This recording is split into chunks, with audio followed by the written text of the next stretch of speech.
자, 이제 사도행전의 내용들 하나하나를 이제 읽어가면서 우리가 잘 알지 못했던 사도행전 안에 어떤 이야기들이 있었는지도 배우고 이게 무슨 뜻인지도 이제 좀 알아가는 시간을 가지려고 합니다. 자, 우리가 11절 말씀부터 읽었는데 지난 시간에 말씀드린 것처럼 제자들을 갈릴리 사람이라고 부른 곳은 여기밖에 없다고 그랬죠. 자, 갈릴리 사람이라는 것은 말씀드린 것처럼 고리라는 뜻이었어요.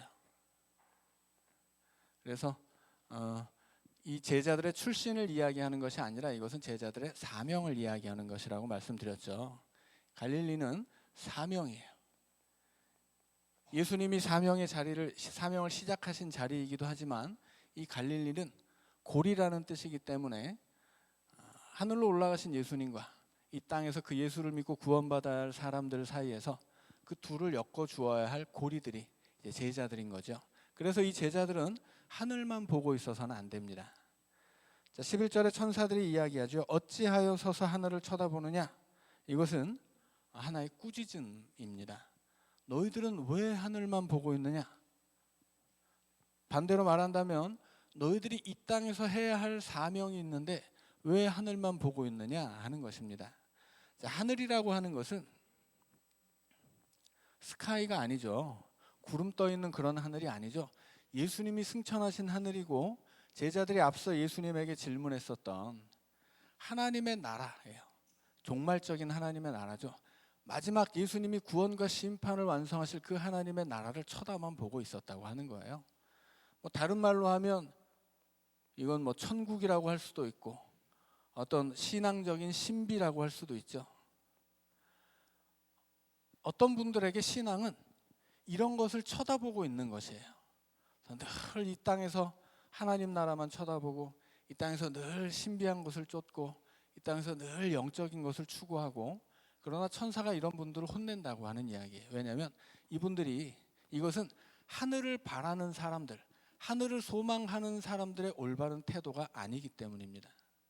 이건 지금 제자들의 잘못된 태도를 꾸짖는 소리예요.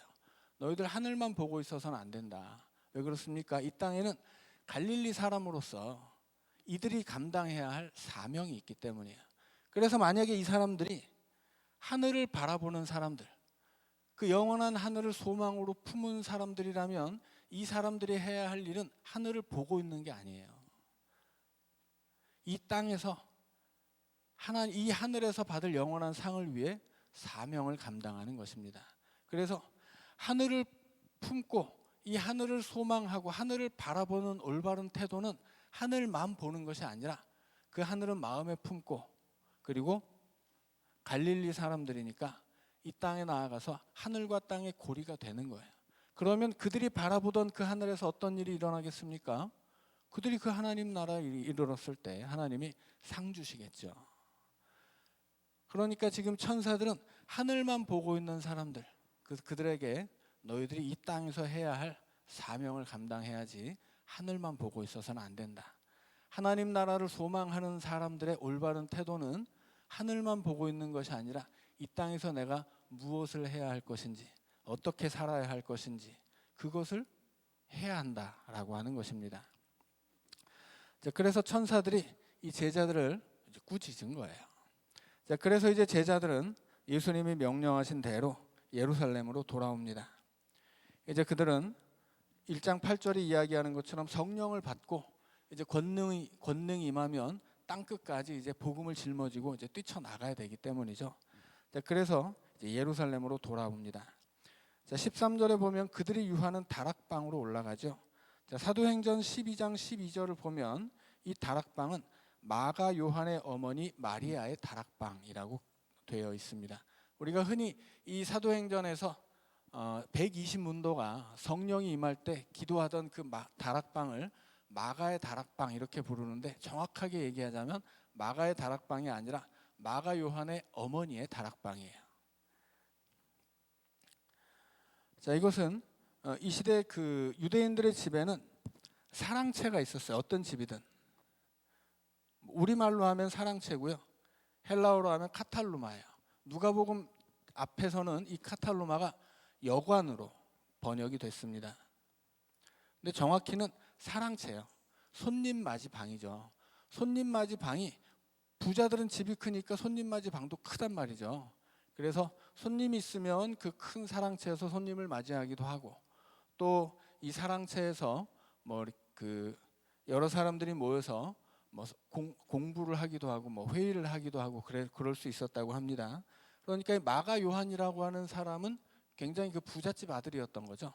120명이 들어갈 수 있는 사랑채가 있었으니까, 그렇게 큰 집에서 많은 손님을 맞이할 수 있는 마가 요한의 어머니 마리아가 자기의 사랑채를 내어놓고 120명의 제자들이 거기서 묵으면서 예수님의 말씀하신 성령을 기다리며 기도할 수 있도록 이 자리를 제공했던 것입니다. 자, 그런데 14절에 보면 거기 모였던 사람들의 면면이 나오죠. 13절에 이제 12 제자들의 이름이 쭉 나오고, 14절로 가면 여자들과 예수의 어머니 마리아와 예수의 아우들과 더불어 마음을 같이하여 오로지 기도에 힘쓰더라. 120명이, 여기 나오는 이 120명은 사도행전이 시작할 때 예루살렘 교회의 가장 기본적인 뭐라고 해야 될까? 예루살렘 교회 개척 멤버라고 할 수 있겠죠. 우리식으로 얘기하면 120명이 모여 있었는데, 자, 여기에는 일단 누가 있습니까? 12 제자가 있죠. 자, 이제 12 제자에서 이제 가룟 유다는 죽었으니까 11 제자입니다. 자, 그 다음에 또 누가 있어요? 예수님을 따라다니던 여인들. 그 다음에 예수님의 어머니 마리아와 예수님의 동생들. 마가복음 6장 3절을 보면 이 예수님의 동생이 넷인데 야고보, 요셉, 유다, 시몬입니다. 그래서 예수님의 동생들, 어머니. 이 캐톨릭에서는 마리아는 처녀로 죽었다 이렇게 주장을 하기 때문에 여기서 말하는 예수님의 동생은 친동생이 아니라 사촌 동생이다 이렇게 얘기하는데, 좀 우리는 성경에 없는 얘기는 믿지 않죠. 그래서 마리아가 예수님은 성령으로 잉태했지만 이제 요셉과 결혼을 했잖아요. 당연히 요셉과 결혼을 했으니 이제 동생들도 낳게 되는 거죠. 그래서 그 마가복음 6장 3절에는 이 동생들의 명단이 넷이 있습니다. 자, 그런데 여기서 말하는 여인들은 다른 사본에서는 이 제자들의 여인들이라고 나와 있어요. 그러니까 무슨 얘기냐면 가족들이란 뜻이에요. 이 여인들은 예루살렘에서 갈릴리에서부터 예수님을 따라온 여인들도 있어요. 그래서 그 여인들 중에 어떤 여인들이 예수님이 묻힌 무덤에도 찾아갔었죠. 자, 그 여인들을 포함해서 예를 들어 이제 베드로 같은 경우는 바울 사도의 전후서를 읽어보면 바울 사도가 그런 얘기를 하죠. 내가 베드로처럼 부인과 같이 다닐 권리가 없느냐 이렇게 얘기하죠. 그러니까 베드로는 결혼을 한 사람이었어요. 그리고 늘 부인과 같이 전도를 하러 다니기도 했습니다. 그래서 이 제자들에게는 원래 이 유대인들은 13세 이후에는 13세 성인이 되면 빨리 결혼하는 것이 풍습이었습니다. 그리고 결혼을 못하거나 자식을 낳지 못하면 저주받은 걸로 여겼어요. 그러니 당연히 이 제자들은 다 부인이 있고 자식들이 있었다고 추측할 수 있습니다. 예수님의 동생들도 마찬가지죠. 예수님이 누가복음에 의하면 30살쯤 이제 사역을 시작하시고, 요한복음에 의하면 이 유월절을 3번 지냈기 때문에 뭐 33세 십자가에 죽으신 것 아니냐 이렇게 추측을 하는데, 한 30 정도만 잡더라도 이미 어른이 되고 자식들이 있어야 돼요. 당연히 예수님의 동생들도 결혼을 했겠죠. 그러면 그 가족들이 있다는 거예요. 그래서 이 120명은 제자들과 제자들의 가족, 그리고 예수님의 동생들과 그 동생들의 가족, 그리고 그 외에 예수님을 따르는 사람들도 있었겠죠. 대표적인 사람들은 우리가 누군지 정확히 알 수 없는 여인들이 있고, 그 다음에 누가복음 마지막 장면을 보면 엠마오로 가던 2명의 제자가 있었죠. 예수님이 친히 찾아가서 고향으로 돌아가던 이 실망했던 제자들을 돌이켜서 예루살렘으로 보냅니다. 그리고 이 엠마오로 가던 2 제자가 다시 예수님 말씀을 듣고 예루살렘에 가서 보니 거기 제자들이 있고 예수님을 따르던 여인들과 또 그 무리들이 있었다. 그렇게 기록되어 있습니다. 그러니까는 이 120명은 예수님을 따르던 제자들과 그의 가족들, 동생들과 그의 가족들, 또 여인들, 그리고 우리는 알 수 없는 또 다른 예수님을 따르던 그 무리, 누군지는 특정할 수 없지만 여튼 그 제자들과 그 가족들이 120명이 있었다 하는 거예요. 그러니까 이 120명 안에는 남자도 있지만 여자도 있고 어른도 있지만 아이도 있었다 하는 것입니다. 그래서 이 120명이 예수님의 말씀을 붙잡고 예루살렘을 떠나지 않고 마가 요한의 어머니 마리아가 제공해 준 다락방에서 오순절 성령이 임하실 때까지 기도에 힘썼다 하는 이야기입니다. 자, 그리고 넘어가면 이제 이야기는 이 예수님의 제자가 본래 12이었는데 이 12은 제자들에게는 꼭 필요한 숫자였어요. 왜냐하면 이 12은 단순히 예수님의 제자가 12만 있었다는 뜻이 아니고 이스라엘 12지파를 상징한다고 했죠. 마태복음에서 예수님이 제자들을 파송하는 이야기가 2번 나옵니다. 한 번은 먼저 10장에 예수님이 제자들을 뽑자마자 파송하는 사건이 있어요. 그들을 이스라엘의 잃어버린 집으로 보내죠. 그래서 처음에는 유대 지역으로 파송을 하고 그 다음에 마지막으로 마태복음 제일 마지막 장면으로 가면 한번 유대 지역 안에서 파송받은 그 파송 훈련을 받았던 제자들이 이제 모든 민족을 향해 파송을 받습니다. 자, 그래서 이 제자들이 그때 예수님의 첫 번째 파송을 받을 때 12명이 아니죠. 마태복음 10장에서 예수님이 파송하신 인원은 70명이에요. 자, 그러니까 예수님의 제자는 12만이 아닙니다. 12은 상징하는 거예요. 예수님의 가장 최측근을 따져보면 12이라고 말할 수도 있지만 그보다 더 중요한 건 이 10이라고 하는 숫자가 가지고 있는 이스라엘의 12지파를 상징하는 그 상징성에 있습니다. 자, 그래서 이제 이스라엘은 기원 후 70년에 멸망할 것이지만 이제 예수 그리스도를 따르는 새 이스라엘이 등장하죠. 그게 교회예요. 그래서 12라고 하는 12지파를 상징하는 숫자가 채워져야 하는 이유는 이 제자들의 무리가 이스라엘을 상징하는 것이고 이제 성령이 임하고 예수를 믿는 믿음으로 무장된 새 이스라엘이 나타나면 그것이 이 12가 그 제자들의 무리를 새 이스라엘이라고 상징하기 때문입니다. 자, 그래서 구약의 이스라엘 민족이 있다면 신약에는 새 이스라엘이 있어요. 구약의 이스라엘 민족은 모세로부터 혈통을 이어받을 뿐 아니라 믿음을 이어받은 사람이죠.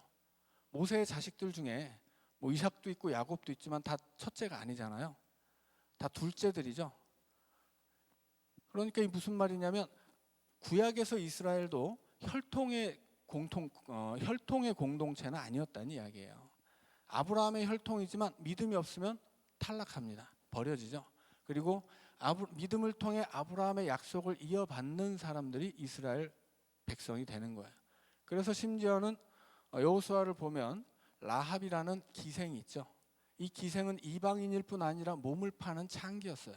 그러니까 그 시대 사람들에게는 이방인이고 여인이고 창기예요. 그러면 구제할 방법이 없는 거예요. 그러나 어떻게 됩니까? 하나님의 백성이 되죠. 더군다나 다윗의 조상이 됩니다. 무슨 얘기냐면 구약에서 이스라엘 백성이라고 할지라도 아브라함의 순수 혈통이 아니라 하나님을 믿는 믿음으로 아브라함의 약속을 계승하면 그가 이방인이어도 여인이어도 창기여도 다 하나님 백성 된다라고 하는 이야기입니다. 그래서 구약의 이스라엘도 믿음의 공동체이지 혈통의 공동체가 아니에요. 신약으로 오면 예수님 이제는 이 아브라함의 혈통 이런 건 아예 의미가 없어지죠. 나라가 망해버리고 이스라엘은 다 흩어지게 됩니다. 유대인들은. 그래서 그때부터는 이제 새 이스라엘이 등장하는데 그것은 예수 그리스도를 믿고 하나님의 백성 된 사람들이에요. 그러니까 교회죠. 성도들의 공동체인 교회가 새 이스라엘이 되고 그 새 이스라엘을 상징하는 숫자가 12예요. 그래서 이 12에서 한 명이 지금 탈락했기 때문에 이걸 채워야 되는 겁니다. 그래서 뽑게 되죠. 새로운 제자를 뽑게 되는데 여기서 탈락한 사람이 누구예요? 가룟 유다죠. 그런데 가룟 유다에 대해서 4복음서가 다 같이 가룟 유다의 이야기를 하지만 가룟 유다의 죽음에 대해서는 마태복음만 이야기합니다. 그리고 사도행전에만 가룟 유다의 죽음이 있어요. 사복음서 안에는 마태복음 그리고 사도행전으로 왔을 때 비로소 한 번 더 가룟 유다의 죽음의 이야기가 있습니다. 그런데 틀려요. 자, 공통된 것은 뭐가 있냐면 피값이라는 피밭이라는 단어는 공통이 됩니다. 자, 오늘 본문의 말씀을 잘 읽어보면 가로친 부분이 있죠. 자, 여기서 가로는 왜 가로를 치냐면 이것은 전설로 내려오는 이야기이기 때문이에요. 자, 그래서 가로를 치고 이 사람이 불의의 삭수로 밭을 사고, 불의의 삭수는 뭡니까? 예수님을 팔고 받은 은 30냥이에요. 자, 은 30냥으로 뭘 삽니까? 밭을 샀죠. 그러니까 지금 이 사도행전이 말하고 있는 가룟 유다는 밭을 사기 위해서 예수님을 판 사람이에요. 자, 그런데 어떻게 됩니까? 밭을 샀는데 그 밭에서 잘 먹고 잘 살았다가 아니라 몸이 곤두박질하여 배가 터져 창자가 다 흘러나온지라. 몸이 곤두박질 쳐서 배가 터져서 죽었어요. 말하자면 이것은 일종의 사고사입니다. 그런데 정말 사고사냐? 지금 사도행전이 가룟 유다가 사고로 죽었다고 얘기하는 거예요? 아니죠. 이것은 사고사가 아니라 저주사예요. 왜 저주를 받았습니까? 예수님의 제자라면 갈릴리 사람이고, 갈릴리 사람이라면 사명을 위해 살아야 되는데 이 사람은 자기 소유를 위해 사명을 버렸어요. 자기가 가지고 싶은 그 소유를 위해 예수를 팔았습니다. 그래서 얻은 그 밭을 얻었는데 그 밭을 통해서 잘 먹고 잘 살았냐? 아니요. 그 밭에 지은 집에서 떨어져서 곤두박질 쳐서 배가 터지고 창자가 다 흘러나와 죽었어요. 저주받은 죽음의 모습이죠. 그래서 사도행전이 이야기하는 가룟 유다의 죽음은 은 30냥으로 밭을 사서 잘 먹고 잘 살지 못하고 저주를 받아 죽었다. 왜냐? 사명을 버리고 소유를 선택했기 때문이에요. 그래서 그 사명을 감당해야 할 새로운 사도를 뽑는 거예요. 자, 그런데 마태복음을 보면 다른 이야기가 나옵니다. 여기서 이 가룟 유다가 샀던 밭을 피밭이라고 하는 이유는 뭐예요? 가룟 유다가 이 밭에서 창자가 터져서 피가 흘러 죽었기 때문이죠. 그런데 마태복음을 보면 다른 이야기가 있어요. 마태복음 27장을 보면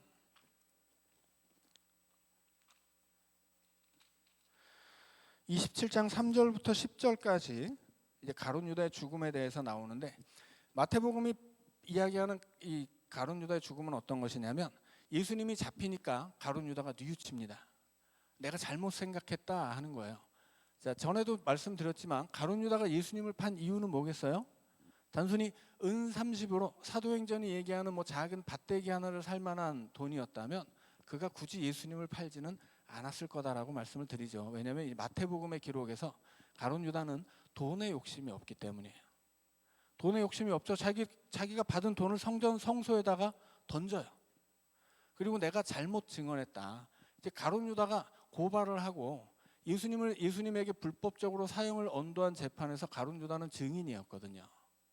그 증인의 역할을 하기로 하고 돈을 받았는데 그 돈의 액수가 그때 예수님을 반드시 잡아 죽이고 싶었던 이 이스라엘의 유대 권력자들이 그에게 줄 수 있는 돈으로 단 은 30냥만 줬다면 이건 너무 적다는 거예요. 가룟 유다가 더 달라고 했으면 당연히 더 줬을 거란 얘기죠. 그런데 그나마 그 돈조차도 가룟 유다가 예수님이 잡혀 죽게 생기니까 어떻게 됩니까? 내가 무죄한 사람을 내가 고발한 거다. 내가 무고죄를 저지른 거다. 저분은 죄가 없다. 이렇게 두둔하고 나서는데 이미 통하지 않죠. 네 죄는 네가 받아라고 무시해버려요. 그래서 어떻게 됩니까? 자기가 받았던 은 30냥을 성소에 집어 던지고 밖에 나가서 스스로 목매달아 죽어요. 그래서 그 성전에 던져진 그 성소에 던져진 이 성소는 지성소를 이야기하는 겁니다. 이 지성소에 던져진 돈은 무슨 돈이에요? 핏값이에요. 가룟 유다의 핏값. 그러니까 이것은 불의한 돈일 뿐 아니라 피 묻은 돈이기 때문에 성소의 금고에 넣어둘 수가 없는 거예요. 그래서 제사장들이 이 은 30냥으로 밭을 삽니다. 그래서 그 밭을 나그네들의 묘지로 만들고 그 나그네들의 묘지를 가룟 유다의 피가 묻은 돈으로 샀기 때문에 피밭이라고 불렀다. 이렇게 이야기를 하는 거예요. 그래서 사도행전과 마태복음의 이야기에서 가룟 유다의 30냥으로 이 산 밭은 피밭이 맞아요. 그런데 이 피밭에 얽힌 전승이 다른 거죠. 이 피밭이 왜 피밭이라고 불리는지 그 내용이 다른 거예요. 그러면 우리가 성경을 볼 때 쉽게 오해하는 분들은 마태복음이 맞을까 사도행전이 맞을까 이렇게 생각할 수 있죠. 자, 그런데 둘 다 맞는 거예요. 자, 복음서를 기록할 때 세 가지 원칙이 있습니다. 자, 복음서는 기본적으로 뭐예요? 예수님에 관한, 예수 그리스도에 관한 이야기예요. 4권이 있죠? 4복음서입니다. 자, 그런데 예수님에 관한 이야기에서 예를 들어서 요한복음 같은 경우는 예수님이 많은 기적을 일으키셨는데 7개만 기록해요. 요한복음은 의도적으로 7개만 기록하죠. 그래서 7개의 기적을 통해서 예수님이 어떤 분인지를 알려주는 것이 요한복음 전반부의 이야기입니다. 그게 요한복음 1장에서 12장까지의 이야기이고, 그래서 요한복음 전반부를 기적의 책이라고 불러요. 그 기적들을 통해서 예수님이 어떤 분이신지를 보여주는 거예요. 그런데 7개보다 훨씬 더 많은 기적의 이야기가 있죠. 근데 기적의 이야기도 다 나오는 게 아니에요. 다 기록하지 않죠. 어떤 복음서에는 이 얘기가 있고 또 다른 복음서에는 저 얘기가 있고 또 혹은 공통되는 이야기도 있단 말이죠. 자, 그래서 예수님에 관한 이야기가 예를 들어서 100가지가 있다고 해보죠. 그러면 복음서가 이 100가지 이야기를 다 기록하는 게 아니에요. 제일 처음에 복음서를 기록하기 위해서 복음서의 기자들이 했던 일은 선별하는 거예요. 예수님에 관한 이야기가 100가지 있더라도 요한복음은 7가지 기적만 선별해요. 그래서 7개만 적습니다. 누가복음에서는 삭개오 이야기가 나오죠. 삭개오 이야기는 누가복음에만 있어요. 그러니까 다른 복음서는 삭개오 이야기를 알아도 기록하지 않는 거예요. 대신에 누가복음은 삭개오 이야기를 기록하기로 선별을 하는 겁니다. 자, 선별 다음에는 그렇게, 자, 왜 선별을 하는지 이해하시겠죠? 예수님의 이야기를 다 할 수가 없어요. 너무 많아서. 그리고 다 할 필요도 없어요.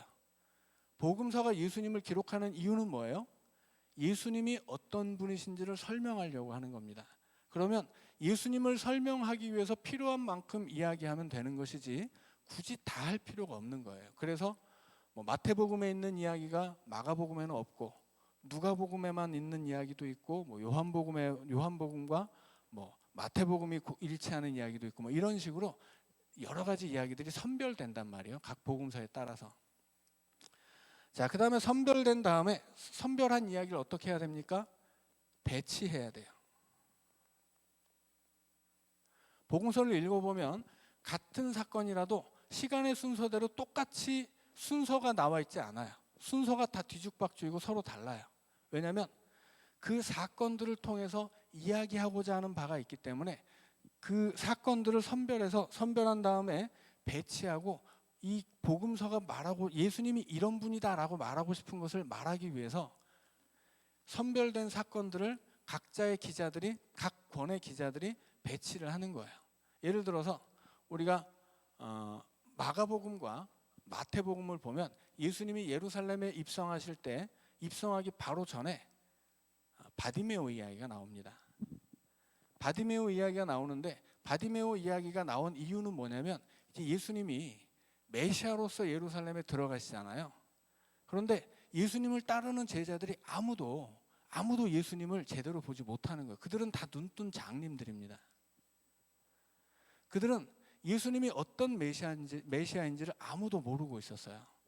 그러니까 예수님은 나귀를 타시고 겸손한 메시아로 왕으로 이제 들어가시죠. 근데 그들은 로마의 군사를 다 쳐부술 위대한 전쟁의 메시아로 바라보고 있는 거예요.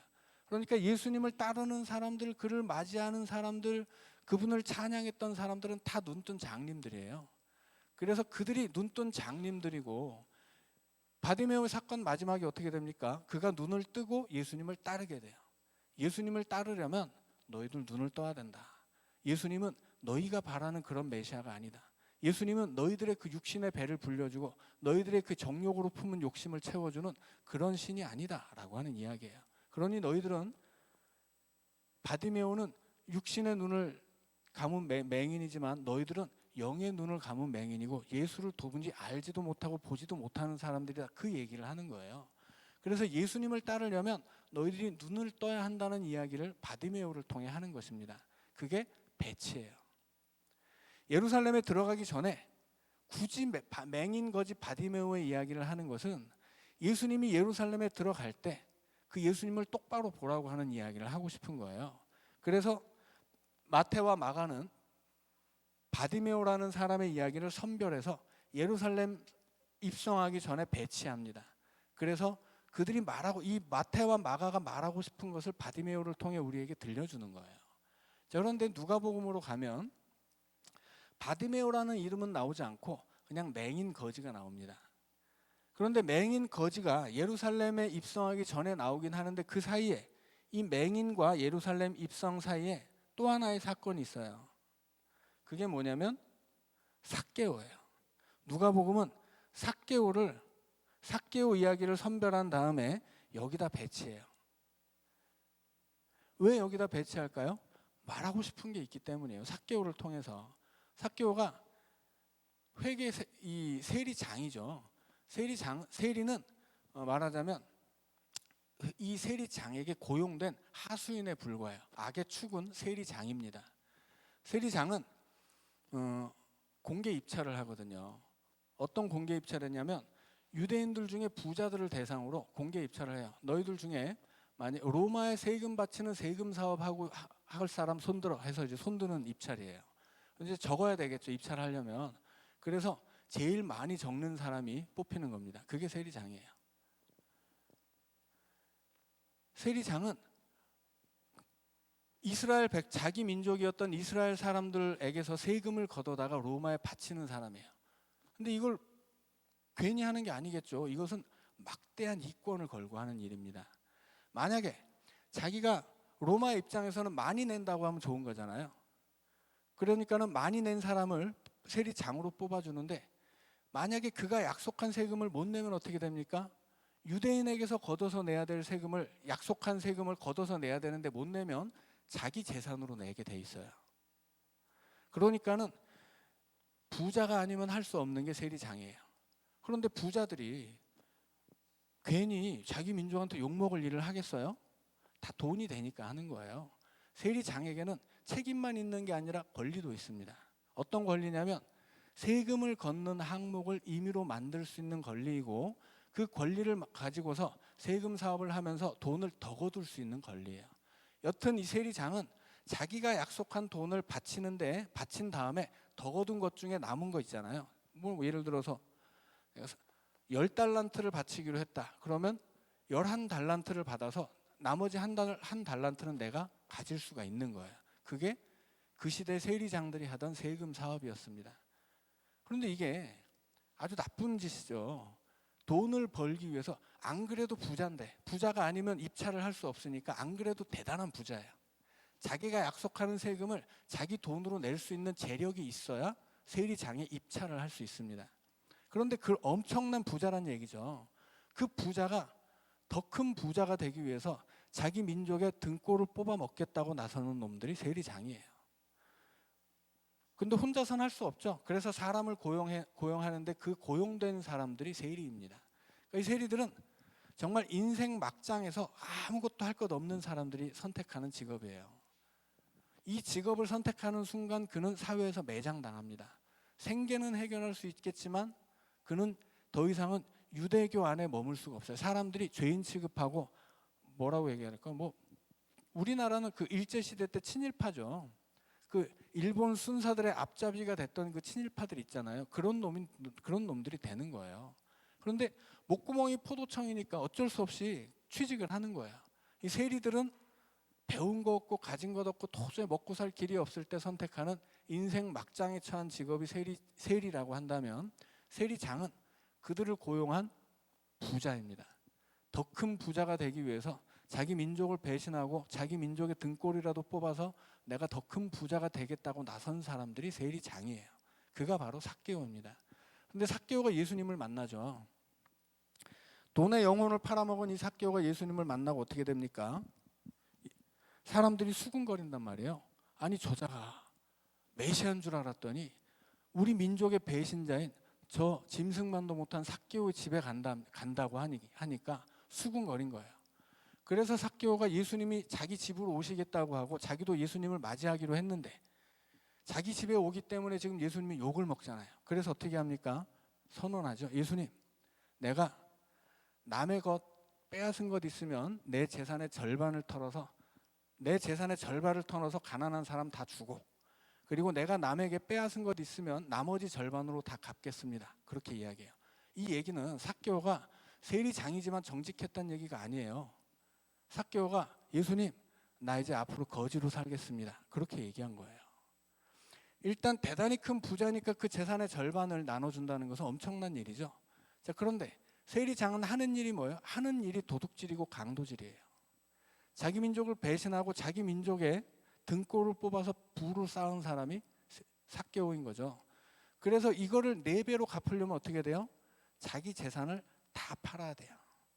예수님이 우리 집에 오시겠다고 하니까 우리 집에 쌓여있는 그 불의한 재물들을 내가 싹 갖다 버리겠습니다. 그렇게 얘기한 거예요. 그래서 예수님을 맞이하려면 어떻게 해야 됩니까? 예수님을 맞이하려면 그 마음에 품은 욕심과 그 인생에 쌓인 그 욕심의 열매들을 다 버려야 된다는 이야기예요. 예수님이 예루살렘에 입성하는데 수많은 사람들이 종려 가지만 흔들잖아요. 호산나만 외치고. 공허한 찬양이거든요. 예수님을 공허한 찬양으로는 맞이할 수 없다는 얘기예요. 삭개오라는 사람의 이야기를 굳이 여기다가 배치한 이유는 너희들 찬양하고 종려가지 흔들다고 그래서 메시아 맞이할 수 있는 거 아니야. 너희들 집에 쌓여있는 그 불의한 죄악의 열매들 싹 갖다 버려야 돼. 너희들 인생이 삭개오가 변화된 것처럼 다 변화돼야 돼. 그런 얘기를 하는 거예요. 자, 그래서 복음서를 기록할 때 복음서의 기자들은 이야기를 선별하고 자기가 하고 싶은 이야기를 하기 위해서 배치합니다. 그리고 마지막으로 하는 것이 각색해요. 이야기를 자기 방식으로 풀어낸다는 뜻이에요. 자, 예를 들어서 제가 설교를 할 때도 그렇죠. 제가 성경 이야기를 그대로 여러분들한테 들려드리는 게 아니죠. 제 나름대로 이야기를 만들어서 각색을 하잖아요. 당연히 성경과 다른 얘기를 하는 것이 아니라 성경이 좀 읽어봐도 좀 어렵기 때문에 여러분들이 쉽게 이해할 수 있고 여러분들의 마음에 쉽게 다가갈 수 있도록 제 나름대로 이야기를 다시 재구성하는 거예요. 그래서 들려주는 거죠. 안 그러면 어떻게 되겠어요? 안 그러면 제가 설교할 이유가 없죠. 그냥 성경을 읽으면 되는 거죠. 제가 설교를 하는 이유는 제 방식으로 이 말씀을 여러분에게 전달하기 때문에 제가 해야 되는 거예요. 자, 복음서의 기자들도 이 마태, 마가, 누가, 요한으로 상징되는 이 초대교회 공동체들이 각자가 고백하고 믿는 예수님이 있었단 말이죠. 그 예수님을 다른 사람들에게 소개하기 위해서 복음서를 기록하는데 예수님은 이런 분이야 라고 말하기 위해서 각색을 한다는 거예요. 예를 들어서 공관복음서에서 예수님이 이런 말씀을 하세요. 선지자가 고향에서는 환영받지 못한다. 고향에서는 인정받지 못한다. 이 얘기를 하세요. 그때 고향이 어디예요? 나사렛이에요. 예수님이 나사렛에 이 갈릴리 인근으로 이렇게 돌아다니면서 사역을 하시고 그리고 나중에 공관복음서에서는 갈릴리에서 사역을 하고 수많은 무리가 따르던 예수님이 예루살렘으로 이동을 하는 거예요. 그래서 마태, 마가, 누가에 나오는 예수님은 유월절을 한 번밖에 지내지 않습니다. 갈릴리에서 사역을 하시다가 예루살렘으로 가서 거기서 죽으시는 거예요. 그런데 요한복음으로 가면 유월절을 3번 겪으세요. 3번 예루살렘에서 지내세요. 그래서 요한복음 때문에 예수님의 공생애를 3년이라고 말하는 것이지 공관복음서에서 예수님의 공생애는 1년 미만입니다. 자, 그런데 이제 차이가 있어요. 그래서 공관복음서 마태, 마가, 누가에서 예수님이 갈릴리 인근에서 사역을 하시다가 본인이 그 자라난 고향으로 가세요. 그 동네로 가시죠. 거기가 어디예요? 나사렛이죠. 나사렛으로 가시면서 뭐라고 이야기하세요? 선지자가 고향에서는 대접받지 못한다. 그런 얘기를 하세요. 그러니까 이 갈릴리 인근에서 막 병자를 고치고 귀신을 쫓고 이런 일들을 기적을 벌이니까 갈릴리뿐 아니라 막 엄한 데서도 찾아와서 예수님을 따르는데 예수님이 나고 자란 동네 사람들은 어때요? 저자가 제 어릴 때 그 예수잖아 이러면서 믿지를 않는 거예요. 우리가 저 사람 형제도 알고 있고 엄마 아빠도 알고 있는데 이거 어떻게 된 일이지? 믿지를 않는 거예요. 자, 그래서 예수님이 그런 말씀을 하시는데 요한복음으로 오면 그 말씀을 예수님이 어디서 하시냐면 예루살렘에서 하세요. 예루살렘 성전에 가서 성전에서 돌에 맞아 죽을 뻔했을 때 예수님이 그 얘기를 하세요. 선지자가 고향에서는 환영받지 못한다. 왜 그렇게 얘기를 하냐면 이 요한복음 안에서 예수님이 예루살렘에 가서 늘상 하시는 얘기는 뭐냐면 내가 니들이 기다리는 메시아다 이 얘기예요. 근데 사람들이 예수님한테 왜 돌을 던지냐면 예수님이 막 기적도 일으키고 병자도 일으키고 막 사람을 먹이기도 하니까 막 혹해가지고 저 사람이 메시아인가 보다 이랬다가도 내가 하나님의 아들이다 이래 버리니까 신성모독으로 죽이려고 돌을 든 거예요. 그래서 사람들이 막 헷갈리죠. 도대체 저자가 신성모독으로 하는 정신병자인지 아니면 저렇게 기적을 일으키는 것을 보아서 우리가 기다려왔던 메시아인지 헷갈려서 직접 묻기도 해요. 당신 도대체 정체가 뭐예요? 우리가 기다린 메시아가 맞소? 이렇게 물어보기까지 해요. 그런데 예수님이 그렇게 돌 맞을 뻔한 다음에 하신 얘기가 선지자는 고향에서 배척받는다 하는 얘기예요. 그때 예수님의 고향은 어디예요? 예루살렘이에요. 왜냐하면 유대인들은 메시아의 고향이 예루살렘이라고 믿고 있었기 때문이에요. 그래서 요한복음은 그 예수님이 돌 맞아서 죽을 뻔했다가 도망가게 되는데 너희들이 돌로 치려고 했던 그 예수님이 메시아다라고 하는 이야기를 하는 거예요. 그래서 공관복음에서는 나사렛에서 그 얘기를 하시고 나사렛이 예수님의 고향인데 요한복음에서는 예루살렘이 예수님의 고향이 되고 그렇게 말하는 이유는 그 시대 유대인들이 메시아의 고향을 예루살렘이라고 생각했기 때문이에요. 그래서 각색이 나오는 거예요.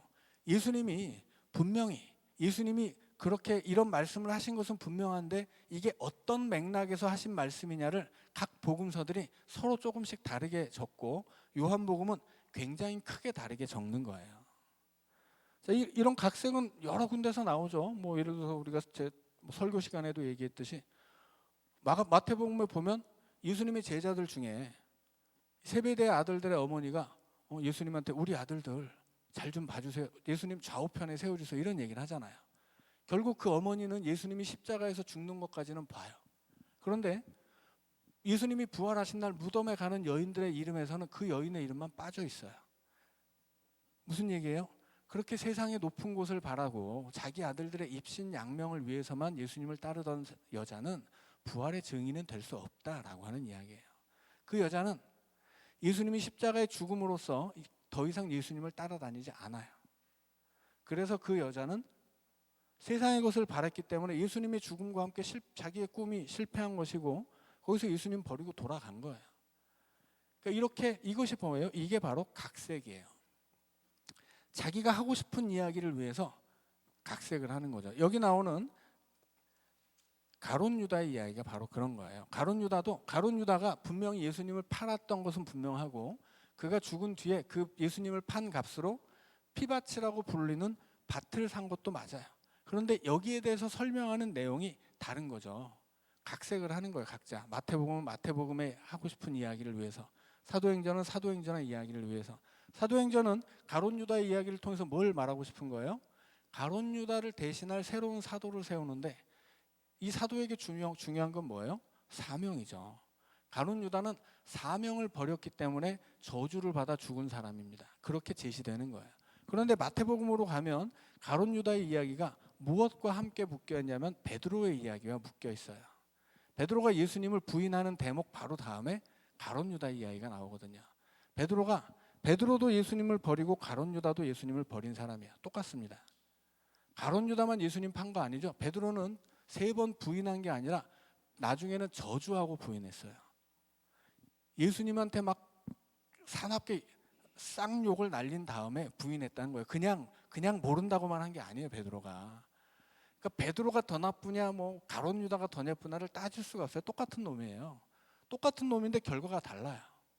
베드로는 어떻게 됩니까? 베드로는 진정한 사도로 거듭나죠. 가룟 유다는 거기서 끝이에요. 왜 거듭납니까? 왜 베드로는 거듭날 수 있는 거예요? 베드로의 이야기 끝에 그가 통곡했다는 얘기가 나와요. 그게 결론이에요. 베드로가 참다운 사도가 될 수 있었던 이유는 뭐예요? 통곡하기 때문이에요. 그 통곡은 뭐예요? 회개의 눈물인 거죠. 예수님이 마태복음에서 예수님이 제일 처음에 사역을 시작하면서 던졌던 이야기가 뭐예요? 회개하라. 천국이 가까이 왔느니라. 회개하면 천국에 들어가는 거예요. 베드로는 예수님을 부인하고 저주하고 도망친 사람이지만 회개하면 어떻게 됩니까? 구원받는 거예요. 그 다음에 바로 가룟 유다가 나오죠. 가룟 유다는 회개합니까? 아니에요. 회개하지 않아요. 그는 회개해서 천국 가는 것이 예수님의 원칙이라면 가룟 유다의 원칙은 가룟 유다 자신만의 원칙이에요. 가롯이라는 말은 이스카리오트라고 하는 말의 음차예요. 이스카리오트는 자객이라는 말입니다. 그 시대에 열심당이 있었는데 열심당은 항상 칼을 품고 다니는 자객이었어요. 그래서 이스라엘을 배신한 민족의 배신자를 보면 칼로 찔러 죽였어요. 그래서 죄값을 이 자객이라고 하는 사람 말하자면 테러리스트죠. 칼을 품고 다니다가 죄 짓는 놈들 보면 푹 찌르고 죽이는 거예요. 근데 이 사람들이 남만 죽이는 게 아니라 자기도 죽이는 거죠. 자기도 죄를 지었으니까. 심지어 자기 스승을 배신하고 무고를 해가지고 죽인 거잖아요. 자기 스승을.